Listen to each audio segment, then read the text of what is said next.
ಕನ್ನಡ ನಾಡು, ಇದು ಕನ್ನಡಿಗರ ನಾಡಿಮಿಡಿತ.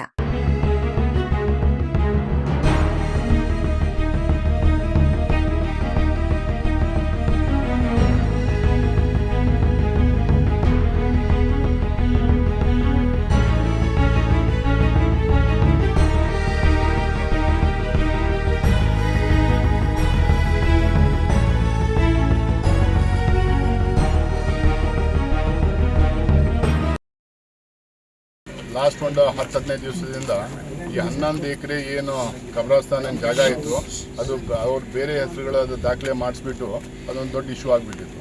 ಅದು ಕಾರ್ಪೊರೇಷನಲ್ಲಿ ಕೆಳಗೆ ಕೆಲಸ ಮಾಡೋರು ಎಂಪ್ಲಾಯೀಸ್ ಎಲ್ಲರೂ ಫಾರ್ಮ್ 2 ಇಶ್ಯೂ ಮಾಡಿಬಿಟ್ಟು ಸ್ವಲ್ಪ ಅದರಲ್ಲಿ ಗೊಂದಲ ಆಗಿತ್ತು. ಅದಕ್ಕೆ ಇಮಿಡಿಯೇಟ್ಲಿ ನಮ್ಮ ಬಳ್ಳಾರಿ ಅವರು ಸುಮಾರು ಜನ ಅದು ಇಶ್ಯೂ ಮಾಡಿದರು. ನಾ ಇಮಿಡಿಯೇಟ್ಲಿ ಕಮಿಷನರಿಗೆ ಮಾತಾಡಿ ರದ್ದು ಮಾಡಿಸಿ ಹೆಸರುಗಳು ವಾಪಸ್ಸು ವಫಿನ ಹೆಸರು, ಕಬ್ರಸ್ತಾನ ಹೆಸರು ಅದರಲ್ಲಿ ಹಾಕಿಸಿ, ಆಮೇಲೆ 2 ಕಡೆ ಒಂದು ಬ್ರೂಸ್ಪೇಟ್ ಪೊಲೀಸ್ ಸ್ಟೇಷನಲ್ಲಿ ಕೂಡ FIR ಮಾಡಿಸಿದ್ದೀವಿ ಕಾರ್ಪೊರೇಷನ್ ಕಡೆಯಿಂದ. ನಾನೇ ಸರ್ಕಲ್ ಇನ್ಸ್ಪೆಕ್ಟ್ರಿಗೆ ಮಾತಾಡಿ ಟೈಟ್ ಮಾಡಿಸಿದ್ದೀನಿ, ಕಮಿಷನರ್ ಕೂಡ ಮಾತಾಡಿ. ಆಮೇಲೆ ಬಳ್ಳಾರಿ ಕೌಲ್ ಬಜಾರ್ ಪೊಲೀಸ್ ಸ್ಟೇಷನಲ್ಲಿ ವಕ್ಫ್ ಬೋರ್ಡ್ ಕಡೆಯಿಂದ ಅಲ್ಲಿ ಒಂದು FIR ಆಗಿದೆ. ಅಲ್ಲಿ CO ಮಾತಾಡಿ ಅಪ್ರೂವಲ್ ಕೊಡಿಸಿ ವಕ್ಫ್ ಆಫೀಸರ್ ಕಡೆಯಿಂದ ಒಂದು FIR ಮಾಡಿಸಿದ್ದೀನಿ. 1 ಇಂಚು ಜಾಗ ಯಾರಿಗೂ ಹೋಗಿಲ್ಲ, ಹೋಗೋದು ಇಲ್ಲ, ಹೋಗೋಕೆ ಕೊಡೋದಿಲ್ಲ ನಾವು 1 ಇಂಚು ಜಾಗ ಕೂಡ. ಈ ಥರದ್ದು 3-4 ಕಡೆ ಆಗಿದೆ. ಅದು ಇದು ವಫ್ ಆಸ್ತಿಯಲ್ಲಿ ಕೂಡ ಆಗಿದೆ, ಬೇರೆಯವ್ರ ಪ್ರೈವೇಟ್ ಪ್ರಾಪರ್ಟಿಯಲ್ಲಿ ಕೂಡ ಆ ಥರ ಮಾಡಿದ್ದಾರೆ. ಅದಕ್ಕೆ ಇವತ್ತು DC ನಾನು ಮಾತಾಡಿದ್ದೀನಿ. ಬೆಳಿಗ್ಗೆ 15 ಪಾಯಿಂಟ್ ಪ್ರೋಗ್ರಾಮ್ ಮೀಟಿಂಗ್ ಇತ್ತು.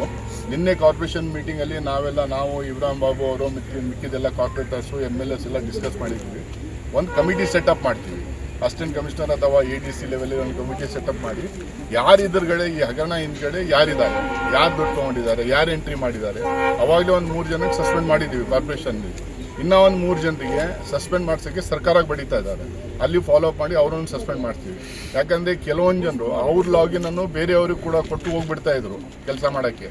ಸೊ ಆ ಲಾಗಿನ್ ಓಪನ್ ಬೇರೆಯವ್ರ ಲಾಗಿನ್ ಕೊಟ್ಟಾಗ ಅವ್ರು ಯಾರ್ಯಾರು ಹೆಸರು ಎಂಟ್ರಿ ಮಾಡ್ತಾ ಇದ್ದಾರೆ, ಏನೇನು ಮಾಡ್ತಾ ಇದ್ದಾರೆ ಯಾರಿಗೆ ಗೊತ್ತಿಲ್ಲ. ಎಷ್ಟು ಕೇಸಸ್ ಆಗಿದ್ದು ಅದನ್ನು ನಮಗೆ ಗೊತ್ತಿಲ್ಲ. ಅದಕ್ಕೆ ಒಂದು ಎನ್ಕ್ವೈರಿ ಆಗಬೇಕು. ಎನ್ಕ್ವೈರಿ ಆದಮೇಲೆ ಯಾರು ಇದರಲ್ಲಿ ಇನ್ವಾಲ್ವ್ ಇದ್ದಾರೆ ಅವರಿಗೆ ಜವಾಬ್ದಾರಿಯಿಂದ ತೆಗಿಬೇಕು. ಇಲ್ಲಾಂದರೆ ಅವರಿಗೆ ಸಸ್ಪೆಂಡ್ ಅಲ್ಲ, ಪಾರ್ಟಿ ಇದು ನೌಕರಿಯಿಂದಾನೇ ತೆಗಿಬೇಕಂದ್ಬಿಟ್ಟು ನಾವು ಡಿಮ್ಯಾಂಡ್ ಮಾಡಿದ್ದೀವಿ. ಸರ್, ಪದೇ ಮುಸ್ಲಿಂ ಸಮುದಾಯಕ್ಕೆ ಎದಕ್ಕೆ ಸರ್ ಇದು ಅಕ್ರಮ ಮಾಡ್ತಾರೆ? ಬರೀ ಮುಸ್ಲಿಂ ಸಮುದಾಯಕ್ಕೆಲ್ಲ, ಬೇರೆ ಪ್ರೈವೇಟ್ ಲ್ಯಾಂಡ್ಸ್ ಕೂಡ, ಗೌರ್ಮೆಂಟ್ ಲ್ಯಾಂಡ್ಸ್ ಕೂಡ ಇದು ಆಗಿದೆ. ಅಲ್ಲಲ್ಲಿ ಕೆಲವರು ಕೆಳಗಡೆ ಕ್ಲರ್ಕ್ಸಿಗೆ ಮತ್ತು ಆ ವಿಲೇಜ್ ಅಕೌಂಟೆಂಟಿಗೆಲ್ಲ ಸೆಟ್ಟಿಂಗ್ ಮಾಡಿಕೊಂಡು ದುಡ್ಡು ಕೊಟ್ಟು ಮಾಡಿಸ್ಕೊಂಡಿದ್ದಾರೆ. ಅದು ಬಟ್ ಈ ಮುಸ್ಲಿಂ ಆಸ್ತಿಗಳು ವಕ್ಫ್ ಬೋರ್ಡಿಂದ ಏನಿತ್ತು ಅದು ವಾಪಸ್ಸು ಅದು ಹೆಸರುಗಳೆಲ್ಲ ರದ್ದು ಮಾಡಿಸ್ಬಿಟ್ಟು ವಾಪಸ್ಸು ಕಬ್ರಸ್ತಾನ್ ಹೆಸರು ಮತ್ತು ವಕ್ಫ್ ಬೋರ್ಡ್ ಹೆಸರು ಅದರಲ್ಲಿ ಹಾಕ್ಸಿದ್ದೀವಿ. ಬಟ್ ಯಾರು ಮಾಡಿದ್ದಾರೆ, ಯಾರು ಹೇಳಿದ್ದಕ್ಕೆ ಮಾಡಿದ್ದಾರೆ, ಯಾರು ಪ್ರೆಷರ್ ಇತ್ತು, ಯಾರು ಸೀನಿಯರ್ ಆಫೀಸರ್ ಪ್ರೆಷರ್ ಇತ್ತಾ, ಯಾರಿತ್ತು ಅದು ಹೊರಗಡೆ ಬರಬೇಕು ಮತ್ತು ಅವ್ರ ಮೇಲೆ ಕ್ರಮ ತಗೋಬೇಕು. ಅದಕ್ಕೆ ಒಂದು ಕಮಿಟಿ DC ಹೇಳಿದ್ದೀನಿ, ಅವ್ರು ಸೆಟಪ್ ಮಾಡ್ತಾರೆ. ಆ ಕಮಿಟಿ ತನಿಖೆ ಮಾಡಿದ ಮೇಲೆ ನಮಗೆ ಗೊತ್ತಾಗುತ್ತೆ ಅದರಲ್ಲಿ ಯಾರು ಇನ್ವಾಲ್ವ್ ಆಗಿದ್ದಾರೆ. ಬಟ್ ಪ್ರೈಮಾ ಫೇಸಿ ಕೇಸ್ ತೊಗೊಂಡು 3 ಜನರಿಗೆ ಅವಾಗಲೇ ಸಸ್ಪೆಂಡ್ ಮಾಡಿಸಿದ್ದೀವಿ. ಇನ್ನೂ ಒಂದು 3 ಜನರಿಗೆ ಅದು ಸರ್ಕಾರಕ್ಕೆ ಕಳಿಸ್ತಾ ಇದ್ದಾರೆ ಸಸ್ಪೆಂಡ್ ಮಾಡೋಕ್ಕೆ, ಅದನ್ನು ಸಸ್ಪೆಂಡ್ ಮಾಡ್ತೀವಿ. ಇದರಲ್ಲಿ ಯಾರಿಗೂ ಸ್ಪೇರ್ ಮಾಡೋದಂಗಿಲ್ಲ. ಅದರ ಜೊತೆಯಲ್ಲಿ ಇನ್ನೂ ಎಲ್ಲೆಲ್ಲೂ ಈ ಥರ ಬರೀ ಇನ್ನೊಂದು ನಮ್ಮ ಸಿಟಿ MLA ಅವ್ರು ನಿನ್ನೆ ಹೇಳ್ತಾ ಇದ್ರು, ಸಿಟಿಯಲ್ಲಿ ಯಾವುದೋ ಒಂದು 4 ಎಕರೆ ಗೌರ್ಮೆಂಟ್ ಜಾಗದಲ್ಲಿ ಕೂಡ ಭಾಳ ಎಂಕ್ರೋಚ್ಮೆಂಟ್ ಮಾಡಿಕೊಂಡು ಹೆಸರುಗಳು ಬರ್ಸ್ಕೊಂಡ್ಬಿಟ್ಟಿದ್ದಾರೆ. ಸೊ ಅದನ್ನು ಕೂಡ ತನಿಖೆ ಮಾಡಿ ಯಾವುದು ಕೂಡ ಸ್ಪೆಷಲಿ ವಫ್ ಪ್ರಾಪರ್ಟೀಸು 1 ಇಂಚು ಕೂಡ ಯಾರಿಗೆ ಕೊಡೋದಿಲ್ಲ, ಆಮೇಲೆ 1 ಇಂಚು ಕೂಡ ನಾವು ಹೋಗೋಕೆ ಬಿಡೋದಿಲ್ಲ. ಡಿಸ್ಟ್ರಿಕ್ಟಲ್ಲಿ 98% ವಫ್ ಇದಾರಗಳಿಗೆ ಕಮಿಟಿ ಮಾಡಿದ್ದೀವಿ, ಕಾನ್ಸ್ಟಿಟ್ಯೂಟ್ ಆಗಿದೆ.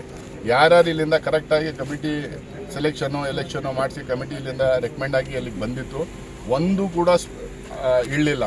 ಎಲ್ಲ ಕಮಿಟೀಸು ಕಾನ್ಸ್ಟಿಟ್ಯೂಟ್ ಮಾಡಿದ್ದೀವಿ. ಬಳ್ಳಾರಿ ಡಿಸ್ಟ್ರಿಕ್ಟು ಮತ್ತು ವಿಜಯನಗರ ಡಿಸ್ಟ್ರಿಕ್ಟ್, ಹಳೆ ಬಳ್ಳಾರಿ ಡಿಸ್ಟ್ರಿಕ್ಟ್ ಎರಡೂ ಸೇರಿ ಪ್ರತಿಯೊಂದು ಬೋರ್ಡ್ ಮೀಟಿಂಗಲ್ಲಿ ಎಷ್ಟು ಕಮಿಟೀಸ್ ರೆಕಮೆಂಡ್ ಆಗಿ DWCಯಿಂದ ಬರುತ್ತೆ ಅಷ್ಟೆಲ್ಲ ಕುತ್ಕೊಂಡು ಅಜೆಂಡಾದಲ್ಲಿ ಇಲ್ಲಿದ್ರೆ ಕೂಡ ಅಡಿಷನಲ್ ಅಜೆಂಡಾದಲ್ಲಿ ಹಾಕಿಸಿ ಎಲ್ಲ ಕ್ಲಿಯರ್ ಮಾಡಿಸ್ತಾ ಇದ್ದೀನಿ.